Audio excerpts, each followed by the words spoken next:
наныңыздың ұзақтығын 10 күннен аса сақтағыңыз келсе, онда осы видеоны соңына дейін көріп, менің қазақша каналымды қолдап лайк басып кетіңіз. Ең алдымен ыдысқа ыстық суды және бөлме температурасындағы сүтті, тұзды, ашытқыны салып жақсылап араластырамыз.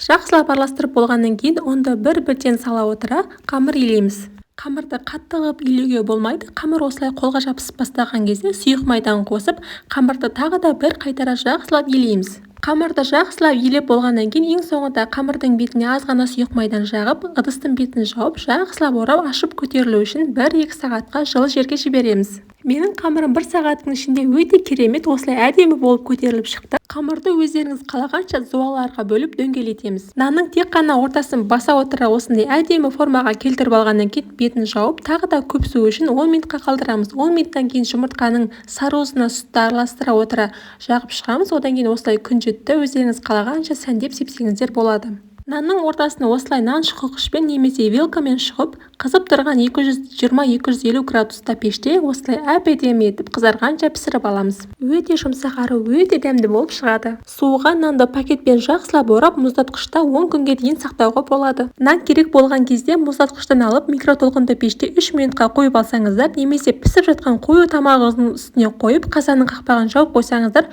3 минуттың ішінде жаңа піскен нандан да өте жұмсақ әрі дәмі өте керемет болады. Сенбесеңіздер міндетті түрде жасап көріңіздер. Мен қалған наннан осындай бөлке нандар жасадым. Форманың ішін жақсылап майлап, форманың жартысына дейін қамыр салып 1 сағатқа бетін жауып қоямыз. Сол кезде осылай күшті болып көпсіп шығады. Енді қызып тұрған пеште осылай қызарғанша әп-әдемі етіп пісіріп аламыз. Каналыма тіркеліп лайк басып кетіңіздер.